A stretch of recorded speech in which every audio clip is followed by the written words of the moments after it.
અમદાવાદમાં આવેલી mount Carmel શાળાના વિવાદનો અંત આવ્યો છે। માઉન્ટ કાર્મેલ શાળાના સંચાલકોએ દાવો કર્યો હતો કે શાળા જર્જરિત છે, પરંતુ આજે કાર્યપાલક ઇજનેરનો રિપોર્ટ આવી ગયો છે। આ રિપોર્ટ મુજબ આ શાળાનું બિલ્ડિંગ પ્રથમ દ્રષ્ટિએ વાપરવા યોગ્ય છે અને આ રિપોર્ટ મુજબ સ્કૂલ હજુ પણ વિદ્યાર્થીઓને બેસવા લાયક હોવાથી અસ્પષ્ટતા કરવામાં આવી છે, જેથી આ સ્કૂલમાં ભણવા વિદ્યાર્થીઓ અને તેમના વાલીઓને મોટો હાશકારો મળ્યો છે।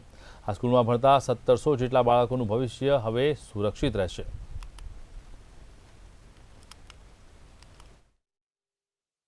કે પ્રથમ દ્રષ્ટિએ આ બિલ્ડિંગ જે છે એમાં કોઈ ખરાબી જણાતી નથી અને વપરાશ માટે યોગ્ય જણાય છે। એટલે ખાસ અત્યારે હાલ એવું કહી શકાય કે બિલ્ડિંગ વપરાશ કરવા માટે યોગ્ય છે, છતાં એવું જણાવ્યું છે કે સ્ટ્રક્ચરલ રિપોર્ટ માટે વધુ જરૂર હોય તો માર્ગ મકાન વિભાગ જે આલેખન વર્તુળ કચેરી છે જૂના સચિવાલયમાં ત્યાં જણાવવા માટે કહ્યું છે। પરંતુ હાલ જે પ્રશ્ન હતો કે હાલ વપરાશ કરવા યોગ્ય બિલ્ડિંગ છે, તો તે અત્યારે આ રિપોર્ટ પરથી કહી શકાય કે વિદ્યાર્થીઓને અત્યારે હાલ કોઈ પણ પ્રકારે અસલામતી નથી, એટલે સલામત રીતે એ શૈક્ષણિક કાર્ય ત્યાં શાળામાં થઈ શકે એવું આ સ્પષ્ટ જણાય છે।